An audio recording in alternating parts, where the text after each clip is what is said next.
Dalawang araw nang nagkakainitan sina Senador Rodante Marcoleta at Kiko Pangilinan. Ang ugat niyan, ang sukat ng West Philippine Sea. Nasa frontline ng balitang yan si Mobile Journal, Merimon Reyes. Commodore Tariela po ba ginawan ng caricatures or effigy yung mga heads of state ng Vietnam, ng Malaysia, at iba pang karatig bansa? Hindi kailangan, Mr. President, dahil wala naman silang pag-water cannon sa atin. Mainit ang naging debate ni Senators Kiko Pangilinan at Rodante Marcoleta sa deliberasyon ng Senate Resolution number 256. Yan ang resolusyong kinokondena ang mga pahayag ng Chinese Embassy sa mga opisyal ng Pilipinas. Pero part 2 na yan dahil kahapon pa sila nagtatalo. Ang ugat niyan, ang tamang sukat, lawak at grid coordinates ng West Philippine Sea. Kahapon, iginiit ni Senator Marcoleta na kailangang malaman ang eksaktong sukat ng West Philippine Sea. Mahirap daw kasing ipagtanggol ang Pilipinas kung ganyang simpleng tanong hindi masagot. Because if we are unable to do that, baka mahirapan po tayong ipagtanggol hanggang saan ang sa atin. Pero buwelta ni Senator Pangilinan, Napagpasahan na ng International Arbitral Tribunal. There is nothing to defend. It has been resolved in our favor. What we have to now defend and uphold is the ruling. pero idiniin ni Marcoleta. Nanalo nga ang Pilipinas sa arbitral ruling pero hindi malinaw sa kung hanggang saan ang West Philippine Sea. Alam po ba ng ating honorable gentleman from Pampanga and Quezon City na pag ginamit po natin yung West Philippine Sea na 200 nautical mile limit ng ating exclusive economic zone, 17 features po ng Calayan Island Group ang mawawala. Are we trying to say here that the arbitral ruling was erroneous and therefore we should stop claiming what was awarded us? I don't see the logic, Mr. President. Nilinaw naman ni Senate President Tito Soto at Senator Risa Hontiveros na kahit ang China, walang fixed at internationally recognized na geographic coordinates sa inaangkin nitong malaking bahagi ng West Philippine Sea.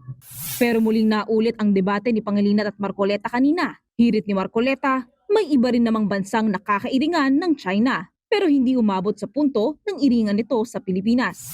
Ang sinisisi niya, ang umano'y pa-rockstar ng mga pahayag ni PCG spokesperson for the West Philippine Sea na si Commodore J. Tariela. I know that being bombastic, Tariela earns him likes and makes him probably feel like a rock star, Mr. President. I know national anger sells newspapers. I know mindless patriotism wins. Pero sagot sa kanya ni Pangilinan, The very least that we should do as a Senate is rally behind our Department of National Defense. bukas didesisyonan ang kahihinatnan ng resolusyon.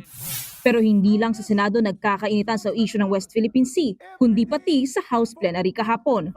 Diretsahan itong tinumbok sa privilege speech ni Minority Floor Leader Congressman Marcelino Libanan. This is not a defense of China, nor a retreat from our sovereign rights. This is an honest call for discipline, propriety, and adherence to the standards required of public officials under our laws. Patriotism is not measured by how loudly we speak, but how responsibly we act. Wala siyang pinangalanan, pero sinita niya ang paggamit ng caricature ni Chinese President Xi Jinping na siyang ginamit ni Tariela sa isa niyang presentation sa isang university lecture. Buwelta naman dyan ni Cagayan de Oro Representative Rufus Rodriguez. I am insulted that a member of this Congress will stand up in favor of China. Madam Speaker, Jay Tariela is doing his job as spokesman of the Philippine Coast Guard. Banta niya pa, ipapa-ethics niya si Libanan pag di nito inatras ang kanyang privilege speech. Pero di nagpatinag si Libanan. I hope the minority leader recants his speech. Because if not, then Madam Chair, he has therefore failed in his duty and his oath to this Congress, the representatives of the people. Ako po'y nire-request na mag-withdraw ng aking privilege speech. Hindi ko po i-withdraw po yan. Nagbabalita mula sa Frontline. Mobile Journal Merrimon Reyes, News 5. Mga kapatid, Cheryl Cosing po. Maging maalam at may pakialam sa mga napapanahong issue at headlines. Mag-follow at mag-subscribe na sa social media pages ng News 5.